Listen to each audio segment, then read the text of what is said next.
पिछले 15-20 साल से मैं धनेश अदलखा को नगर निगम में काम करते हुए देखता हूं। उनकी मां को भी देखा, उनको भी देखा है, लेकिन मुझे आज तक एक आदमी नगर निगम में ऐसा नहीं मिला जो ये कहते कि धनेश अदलखा को हमने 2 रुपए दिए। क्या है तो बता दो, उसे ले आओ मेरे पास। लेकिन प्रदेश सरकार, लेकिन किसी के खिलाफ कोई किसी दुश्मनी से कोई एफआईआर करा दे तो उसके लिए जांच है। विजिलेंस को पूरी ताकत है। इस देश में हर चीज कानून से चलती है। एफआईआर उसकी जांच होगी और जांच में सबके सामने दूध का दूध और पानी का पानी हो जाएगा। लेकिन इतना मेरा किसी के खिलाफ भी एफआईआर से कोई दोषी सिद्ध नहीं होगा। नमस्कार फरीदाबाद, एक बार फिर आप सभी के साथ लाइव हैं और हमारे साथ हैं फरीदाबाद में बेधड़क बोलने वाले एक नेता, आम आदमी पार्टी के वरिष्ठ नेता प्रवेश मेहता जी। और आपको पता है मुद्दा गर्म है, सियासत लगातार चल रही है इस समय शहर में, भ्रष्टाचार के बड़े बड़े मामले उजागर हो रहे हैं और मेहता जी भी कोशिश कर रहे हैं कि परत दर परत सबको उघाड़ा जाए। अभी 3-4 दिन पहले मेहता जी ने एक बड़ा विस्फोटक बयान दिया था। हरियाणा फार्मेसी काउंसिल के चेयरमैन धनेश अदलखा जी पर जो गंभीर आरोप लगे हैं भ्रष्टाचार के, उनके खिलाफ एफआईआर दर्ज की है विजिलेंस डिपार्टमेंट ने। उस पर भी बहुत कठोर टिप्पणियां प्रवेश मेहता जी की ओर से की गई थी।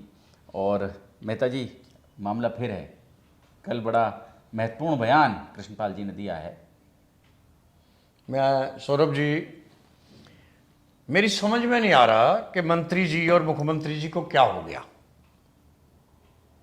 बयान देते हुए सोचते नहीं है कि हम बयान क्या दे रहे हैं। पढ़े लिखे व्यक्ति हैं। मुझे यह बताया जाए, मैं मंत्री जी से पूछना चाहता हूं, क्या विजिलेंस की पुलिस आम आदमी पार्टी की है? क्या कांग्रेस की है? किसकी है? सरकार की। किसके अंडर में आती है? होम मिनिस्टर के अंडर में। भाई, या तो यह बता दिया जाए कि होम मिनिस्टर जी के पास हरियाणा के लोग आज से 3 महीने पहले जाके रोए कि एक साइन के लाख लाख रुपए मांगता है, हमें सर्टिफिकेट नहीं मिलता है, और उन्होंने कहा मैं इसकी जांच करूंगा। उन्होंने जांच बिठा रखी थी, इनके पीछे विजिलेंस छोड़ रखी थी, इनका दलाल पकड़ा गया। अब दलाल पकड़ा गया तो उसने सारी बात उगल दी। अब मंत्री जी कहते हैं ये मुकदमे झूठे बनते हैं। या तो मंत्री जी आप झूठे हैं, या आपका मंत्री होम मिनिस्टर झूठा है। मेरी समझ में नहीं आता, दोनों में एक झूठा है। आप ये बताइए जनता को कि कौन झूठा है। होम मिनिस्टर ने विजिलेंस डिपार्टमेंट के थ्रू इसको पकड़ा। जब ये पकड़ा गया, जग जाहिर हो गया, इसके दलाल बोल गए, सारे बोल गए, तो क्या चीज रहेगी? आपका तो ये बनता है कि कहीं भी छुपा है, पुलिस इसे जल्दी बोल। अगर ये निर्दोष है, मैं मानता हूं निर्दोष भी हो सकता है, मैं ये नहीं कहता, तो पुलिस के सामने पेश हो, वहां अपनी निर्दोष सिद्ध करे कि मैं निर्दोष हूं। ऐसे निर्दोष नहीं होगा। इसके खिलाफ तो फरीदाबाद की जनता जाग चुकी है। मंत्री जी, इसको आप सपोर्ट करोगे तो जनता आपको भी आने वाले समय में सबक सिखाएगी, क्योंकि दोषी को बचाने वाला महादोषी होता है। इसलिए मेरा यह कहना है, मंत्री जी, इन चीजों से कुछ नहीं होता। ये जितनी कमाई करता था उसका कुछ हिस्सा नेताओं को देता था, ऊपर देता था, इसलिए नेता बचा रहे हैं। मुझे आप ही बताइए कि आपने इतना बड़ा बयान दे दिया कि इसके 2 रुपए का लांछन नहीं है। आप कैसे कह सकते हैं इसमें 2 रुपए का लांछन नहीं है? आप जाके जनता से पूछिए कि इसके ऊपर लांछन है, किस आधार पे आप इसको निर्दोष कह रहे हो। अगर निर्दोष है तो आप जांच बिठाइए। आप जांच बिठाइए। जब ये व्यक्ति कुछ नहीं था, जब इसकी प्रॉपर्टी, इसका पैसा क्या था, एक एडी इसके पीछे भी लगा दीजिए, क्या फर्क पड़ता है? एडी लगेगा, साबित हो जाएगा कल इसके पास क्या था, आज इसके पास क्या है। इसलिए मेरा निवेदन है, मंत्री जी, बात करने से पहले तोल लीजिए। फरीदाबाद के आपने कल बयान दिया, मैं देख रहा था, बयान के अंदर कमेंट्स आए 80। आप खुद देखिए, 80 कमेंट्स में से 77 कमेंट्स आपके खिलाफ आए। इसका मतलब जनता आपको भी नहीं चाहती। 80 में से 77 कमेंट्स, ये है मंत्री जी झूठ बोल रहे हैं, ये दोषी है। तो मंत्री जी, जनता एक बहुत बड़ा दरबार है। आखिर में जब जनता गुस्से में आती है, जनता देखती है कि लोग दोषी हैं, तो उसके पास कोई और जवाब नहीं होता। उसके पास बटन दबाते हैं जब वोट वाला, वो बटन वोट देना अपना हक अधिकार समझती है। उससे आपको भी, आपके दिनेश अदलखा को भी सबक सिखाने में टाइम नहीं लगाएगी। मैं फिर आपको बता रहा हूं, अपने आप को जनता के हित में ले जाइए, जनता की फेवर में ले जाइए, अपने चेताओं की फेवर में मत ले जाइए। मैं कहता हूं, आपसे ही कह रहा हूं कि मंत्री जी, मुख्यमंत्री जी सुन रहे होंगे, और मैं बिल्कुल स्पष्ट कह रहा हूं, जनता का फैसला अगर आप चाहते हो तो इसको पार्षद का टिकट दे दो। टिकट काटना नहीं, इसको टिकट देके दोबारा जनता के बीच में भेजना। अगर ये व्यक्ति जीत गया तो मैं राजनीति छोड़ दूंगा, और अगर ये हार गया तो आप अपने मंत्री पद से इस्तीफा दे देना। ये जनता की आवाज है, जनता फैसला करेगी। ऐसे आपके कहने से निर्दोष है आपकी सरकार, आपकी विजिलेंस है, और आप ही कह रही है निर्दोष है।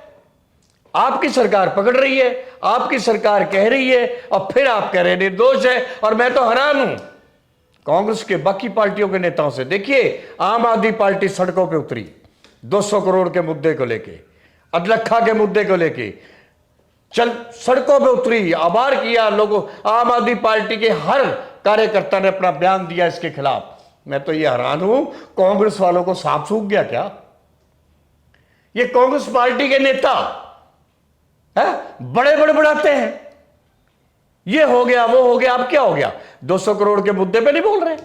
क्यों नहीं बोल रहे? अदलखा के मुद्दे पे किसी का बयान आया? नहीं आया, क्योंकि उनके पास भी ऐसा काला धन इतना है, अगर इसकी जांच कराएंगे तो खुद लपेटे में फंस जाएंगे। इसलिए सच्चे लोगों को जनता जिताएगी। मैं आपको फिर कह रहा हूं, आप नेताजी अदलखा जी को इसलिए बचा रहे हैं कि 200 करोड़ के मुद्दे में ये लपेटे में आएगा तो आपका बेटा भी आएगा, आपका बेटा भी आएगा, मेयर भी आएगी, डिप्टी मेयर भी आएगी, सारे आएंगे। इसी को बचा लो, वो भी बच जाएंगे।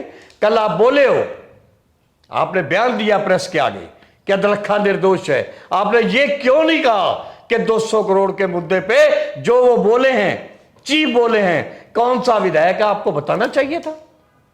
आप इस पे क्यों नहीं बोले? 200 करोड़ के मुद्दे पे क्यों नहीं बोले? क्योंकि आपके खास घर में आपके खास पुत्र उसके अंदर लपेटे में आते हैं। इसलिए मेरा निवेदन है, जनता के हित में जाइए। अगली बार चुनाव 1.5 साल 2 साल रह गए हैं, ऐसा ना हो कि जनता मोदी जी को भी भूल जाए और आपको सबक सिखा दे। ऐसा ना हो कि नेताजी, मैं फिर कहता हूं, बार बार आपसे यही कहता हूं, आप जीते हुए व्यक्ति हो, अच्छे व्यक्ति हो, जनता के हित में जाइए, शहर का हाल देखिए। ये करोड़ रुपए, ये 200 करोड़ रुपए ढूंढ के लाइए और शहर में लगाइए, शहर कितना सुंदर बन जाएगा। इसलिए मेरा बार बार कांग्रेस के नेताओं से भी निवेदन है कि आइए, बिल से बाहर निकलिए और अपनी बात रखिए। आपको भी मैं, और वो नेताजी आप ये कह रहे हैं 2 रुपए का दागी हो, मेरे साथ बैठे हैं मनमोहन पुरी जी। मनमोहन पुरी जी की दुकान 75 नंबर, मैं जनता से भी कह रहा हूं और आपसे भी कह रहा हूं, 75 नंबर सेक्टर 9 के अंदर दीवार तोड़ के कोरोना के टाइम में अदलखा ने कब्जा कर रखा है। इस गरीब आदमी का 3 करोड़ लाख रुपया भी मार रखा है। आप कहते हो दोषी हो तो मेरे सामने आए, मैं बोल रहा हूं और सबूतों के साथ बोल रहा हूं, बिना सबूत के नहीं बोल रहा, सबूतों के साथ बोल रहा हूं। सबूत मेरे हाथ में है। पुलिस स्टेशन गए, जगह जगह धक्के खाए, आपके पास ही पुलिस साहब गए तो आपने क्या जवाब दिया? आपने ये कहा, पुलिस साहब देखो आप भी मेरे हो पर अदलखा मेरा ज्यादा खास है। क्या जवाब है आपका? आपका फर्ज बनता था उसी टाइम अदलखा को फोन करते, खबरदार आज शाम तक दुकान खाली हो जानी चाहिए, लेकिन आपने नहीं किया। जनाब, मैं मनमोहन सिंह 436 सेक्टर 15 का रहने वाला हूँ। मैं एक आपको ये बताना चाहता हूँ, जो धोखाधड़ी फ्रॉड मेरे साथ हुआ है, मुख्यमंत्री साहब को और मंत्री साहब को भी बताना चाहता हूँ। एक 75 नंबर दुकान सेक्टर 9 की मेरा मौके पे कब्जा है, मेरी रजिस्ट्री है, और इसने अदरखा, दिनेश अदरखा है जो कि इसकी पीछे नंबर 88 नंबर दुकान है। इसने कोरोना के टाइम मेरी दुकान का शटर और उसका साइड की दीवार तोड़ के इसने कब्जा कर रखा है जी मेरा। और जनाब ये बेईमान आदमी है और बहुत ही गलत आदमी है। इसने होरों को भी कब्जा कर रखा है। एक इनके कजन है निर्मला देवी अदरखा, उनका भी मिर्ज़ापुर में इसने प्लाट में कब्जा किया हुआ है और उसकी एफआईआर दर्ज भी हुई है और सीपी साहब को भी उन्होंने ये इतला कर रखी है। इसकी इंक्वायरी भी चल रही है। और सेकंड नंबर एक मेरे प्लाट 2337 सेक्टर 64 का इसको मैंने दिया था 2008 में। इस बंदे ने एग्रीमेंट भी कर रखा है और इसने आज तक मेरे को 3 लाख रुपए जो देने हैं अभी तक नहीं दिए। आजकल कहता है करता रहूँगा और इसके खिलाफ मामला दर्ज किया जाए और मेरी दुकान खाली कराई जाए। और किशन पाल जी को के पास, मंत्री जी के पास मैं गया था, मैं बताया ये मेरी दुकान है जी। और कहता है जी आप भी मेरे हो और अदरखा भी मेरा खास है। तो मैं चुप हो गया जी, मैं समझ गया ये उनकी तरफ से तरफदारी दे रहे हैं तो मैं क्या कर सकता हूँ बताओ। ये सर बताओ, ये मौके पे देख लीजिए आप, इसने दीवार तोड़ी हुई है जी मेरी। पुरी जी क्या उम्र है आपकी? मेरी 73 साल है जी उम्र, जो सीनियर सिटीजन हूँ जी मैं। और मैं गुरुद्वारे का मेंबर हूँ, सिंह सभा गुरुद्वारे का। तो ये अच्छा, तो जब आपके साथ ऐसा हुआ, आपकी दुकान में दीवार तोड़कर कब्जा कर लिया गया, मेरे को पता नहीं था जी। कोरोना के टाइम पे हमें गुरुद्वारे में सेवा लगे हुए थे तो सारा भारत बंद था जी। नहीं, लेकिन जब पता चला तो आपने पुलिस में कंप्लेंट की? मैंने पुलिस में कंप्लेंट करी, सीपी को भी मैंने कहा और नरेंद्र मोदी जी को भी मैंने चिट्ठी लिखी। नरेंद्र मोदी ने कहा कि सेक्रेटरी साहब को लिख के दिया अभी इसकी इंक्वायरी की जाए। तो इंक्वायरी करते करते बल्लभगढ़ हैं इंचार्ज जो है, उनके पास मैं गया।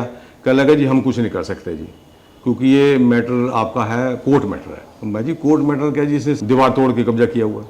वो करते नहीं है जी, क्योंकि ये प्रशासन इसके साथ है जी। तो कोर्ट में कोई मुकदमा चल रहा है आपका? नहीं जी, मेरा मुकदमा नहीं चल रहा, मैंने किया नहीं मुकदमा, बड़ी क्लियर है। और ये धमकी देता है जी, वो कह लगा जी मैं कुछ भी कर सकता हूँ, मेरे सारे प्रशासन मेरे साथ है, तो तुम कुछ नहीं कर सकते मेरा। अब क्या करें बताइए। तो मुख्यमंत्री जी से मिलने की कोई कोशिश? मुख्यमंत्री से मिला था मैं। ये आपके मुहूर्त हुआ था इनका सेक्टर 15 गुरुद्वारे, हम 15-20 आदमी मिले थे इनसे, मुख्यमंत्री से। उन्होंने स्पेशल कहा था भी, अजय गौड़ जी को भी कहा था इसका फैसला करिए।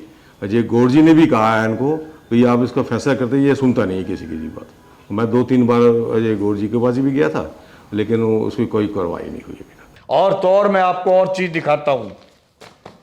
अदरखा जी ने अपने ही घर में, ये मेरे पास कागज है, सबूत से बोल रहा हूं, अपने ही ताऊ के लड़के ताई के नाम से एक जगह है, एक गोदाम बना रखा था आपने गैस एजेंसी का, मिर्जापुर में बना रखा था आपने, उनसे किराए पे ले रखा था। 1 साल के बाद जब उन्होंने किराए से मना कर दिया, हम नहीं देंगे, तो आपने क्या किया? अदरखा जी ने 420 की उनके जाली साइन करे और जाली साइन करके एग्रीमेंट को आगे बढ़ा लिया। उन्होंने पुलिस में एफआईआर दर्ज कराई। पुलिस में एफआईआर दर्ज कराने के बाद क्या हुआ? आप हैरान हो जाओगे, एफआईआर दर्ज हुई लेकिन वो कैंसिल होगी। अब कैंसिल किसने कराई? कैंसिल में भी तो मंत्रियों का, सीपी ऐसे कैंसिल नहीं करता। बड़े मंत्री या बड़े मुख्यमंत्री का फोन आए जब जाके सीपी, भारद्वाज जी जब कैंसिल होती है, कैंसिल होगी एफआईआर कैंसिल। जगह जगह वो धक्के खा रहे हैं, अब तक कब्जा कर रखा है, उनका प्लाट खाली नहीं कर रहा। ये मेरे पास कागज है, ये देखिए एफआईआर दर्ज हुई, ये देखो फिर कैंसिल करवा दी, ये भी कागज है। और उसके बाद ये गैस एजेंसी इसकी 1 महीना कैंसिल होने के बाद बंद रही और इसने कब्जा नहीं छोड़ा। उसके बाद दूसरे नाम से इसने फिर ले ली और कब्जा बरकरार रहा। तो ऐसे दोषी को, मेरा यह मानना है, ऐसे दोषी व्यक्ति को पनाह मत दीजिए और हमें जल्दी से जल्दी बताइए कि 200 करोड़ के दोषी कौन है, कौन सा एमएलए है, उसके ऊपर किस मंत्री का हाथ है। दुनिया जान तो चुकी है कि जब एक भ्रष्टाचारी को बचाने में मंत्री लग जाता है तो 200 करोड़ वालों को भी वो चाहेगा। इसलिए हम आपके मुंह से सुनना चाहते विधायक, अगर फरीदाबाद के सारे विधायक आपके प्यारे हैं तो विधायक को बताइए, विधायक का नाम बताइए। अभी तो हमने प्रदर्शन किया है बीके चौक पे, आम आदमी पार्टी सड़कों पे उतरेगी, घर घर जाएगी, हर बाजार में हंगामा करेगी, धरना करेगी, छोड़ेगी नहीं। मेरा आपसे निवेदन है, जनता जाग चुकी है, जनता देख चुकी है कांग्रेस का मुंह। कांग्रेस का कोई व्यक्ति नहीं बोल रहा, जनता देख चुकी है। और मैं आपको फिर बता रहा हूं मंत्री जी, आने वाला समय, आप लोगों को कहते हो, कार्यकर्ताओं को कहते हो कि मुझे किसी की जरूरत नहीं है, आप वोट मुझे थोड़ी दे रहे हो, मोदी जी को दे रहे हो, आप ऐसा बोलते हो है?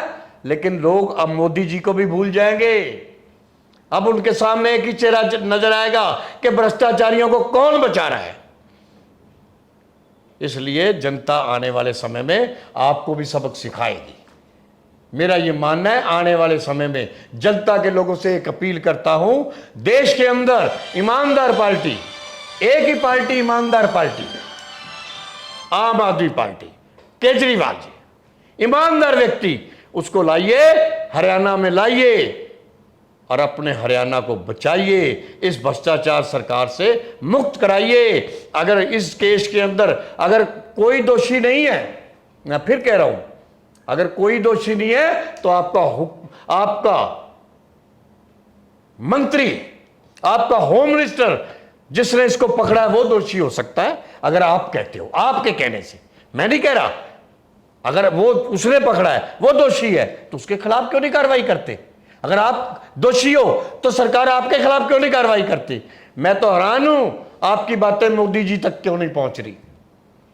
मोदी जी को बार बार अपील करता हूं कि फरीदाबाद में एक तरफ आके देखो, फरीदाबाद में क्या हो रहा है, एक दफा नजर लगा के देखो, सीबीआई छोड़ के इनकी जांच करा के देखो कि फरीदाबाद में ये भाजपा वाले क्या कर रहे हैं।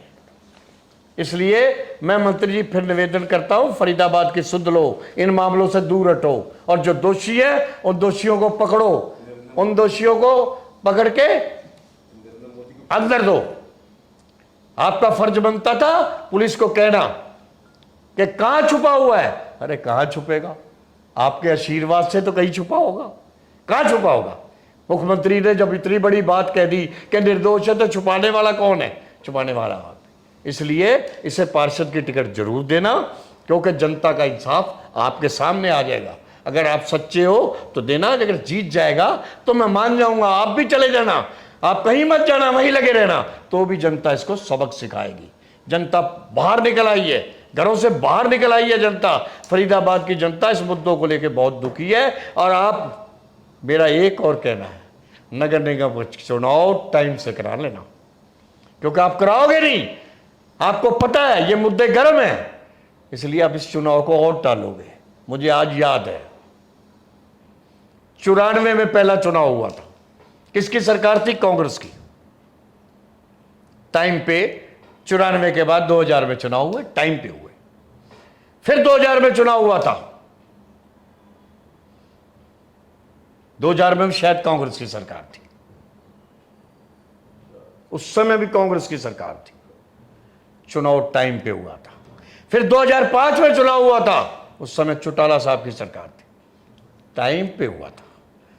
फिर 2009 में फिर कांग्रेस की सरकार थी, नगर निगम का चुनाव हुआ था, टाइम पे हुआ था। उसके बाद 14 आ गया, आपकी सरकार आ गई। चुनाव कब हुआ? कब हुआ?